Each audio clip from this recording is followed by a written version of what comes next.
The Crippled Lamb by Max Lucado with Jana, Andrea, and Sarah Lucado.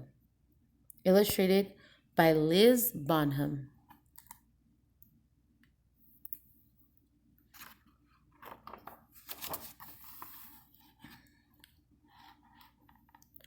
Once upon a time in a sunny valley, there lived a little lamb named Joshua. He was white with black spots, black feet, and sad eyes. Josh felt sad when he saw the other lambs with snow white wool and no spots. He felt sad when he saw the other sheep with their moms and dads because he didn't have a mom or dad. But he felt saddest when he saw the other lambs running and jumping because he couldn't. Josh had been born with one leg that didn't work right. He was crippled. He always limped when he walked.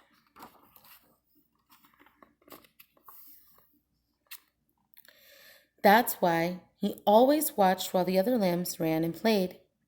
Josh felt sad and alone, except when Abigail was around. Abigail was Josh's best friend. She didn't look like a friend for a lamb.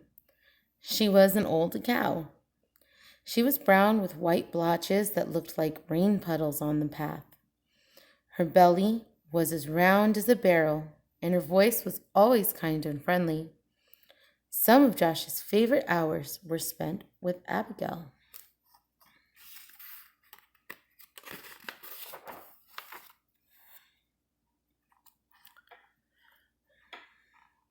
They loved to pretend they were on adventures in distant lands. Josh liked to listen to Abigail tell stories about the stars. They would spend hours on the hill looking into the valley. They were good friends. But even with a friend like Abigail, Josh still got sad. It made him sad to be the only lamb that could not run and jump and play in the grass. That's when Abigail would turn to him and say, "Don't be sad, little Joshua. God has a special place for those who feel left out."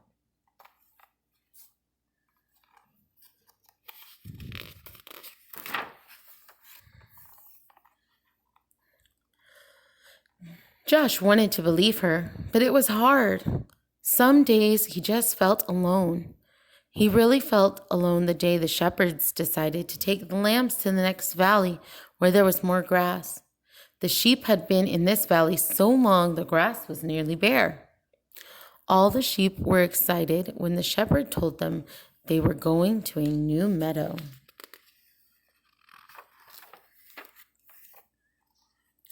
As they prepared to leave, Josh hobbled over and took his place at the edge of the group. The others started laughing at him. "You're too slow to go all the way to the next valley." "Go back, slowpoke. We'll never get there if we have to wait on you." "Go back, Joshua."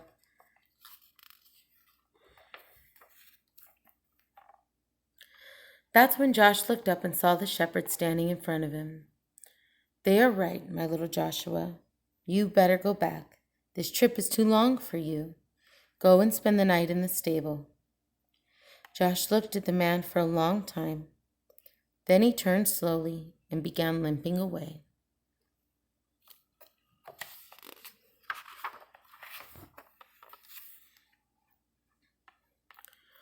When Josh got to the top of the hill, he looked down and saw all the other sheep headed toward the green grass. Never before had he felt so left out. A big tear slipped out of his eye, rolled down his nose, and fell on a rock. Just then he heard Abigail behind him, and Abigail said what she said when Josh felt sad. "Don't be sad, little Joshua. God has a special place for those who feel left out." Slowly, the two friends turned and walked to the stable together.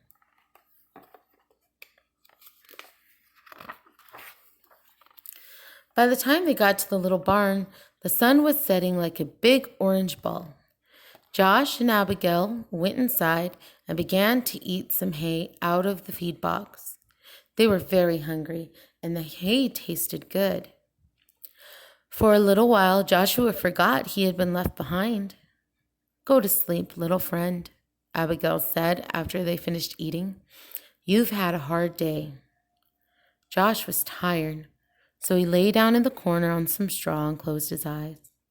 He felt Abigail lie down beside him, and he was glad to have Abigail as a friend.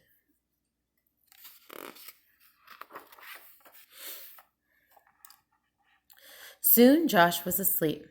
At first he slept soundly, curled up against Abigail's back. In his sleep he dreamed. He dreamed of running and jumping just like the other sheep. He dreamed of long walks with Abigail through the valley.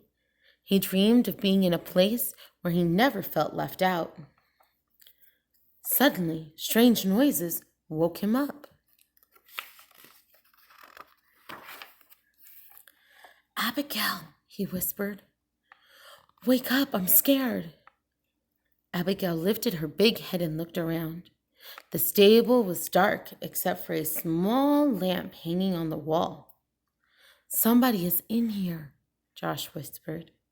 They looked across the dimly lighted stable. There, lying on some fresh hay in the feed box, was a baby. A young woman was resting on a big pile of hay beside the feed box. Joshua looked at Abigail, thinking his friend could tell him what was going on. But Abigail was just as surprised as Josh.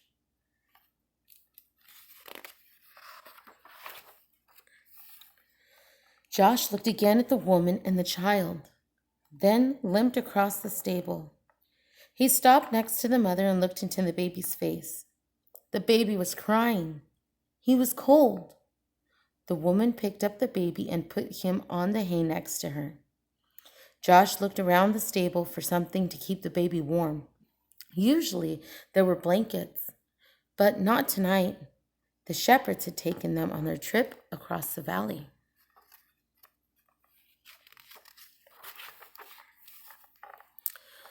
Then Josh remembered his own soft, warm wool.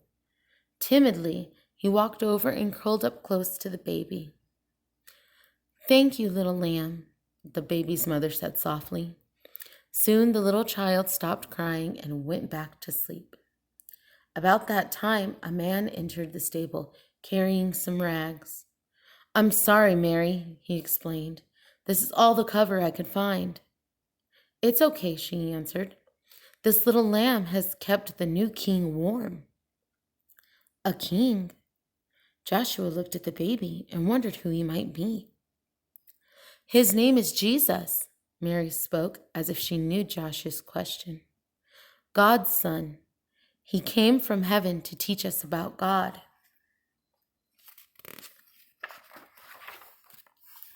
Just then there was another noise at the door.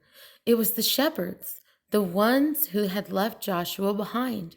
Their eyes were big and they were excited. "We saw a bright light and heard the angels," they began. Then they saw Joshua next to the baby. "Joshua, do you know who this baby is?" "He does now." It was the young mother who was speaking. She smiled at Joshua. No, she looked at Joshua and smiled. "God has heard our prayers, little lamb. This little baby is the answer."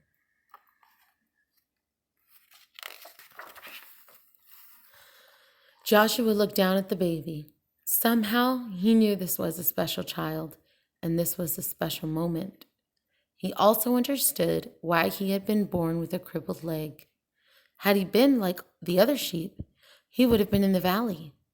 But since he was different, he was in the stable, among the first to welcome Jesus into the world.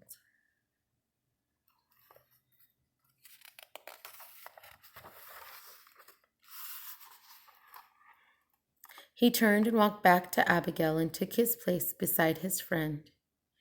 "You were right," he told her. "God does have a special place for me."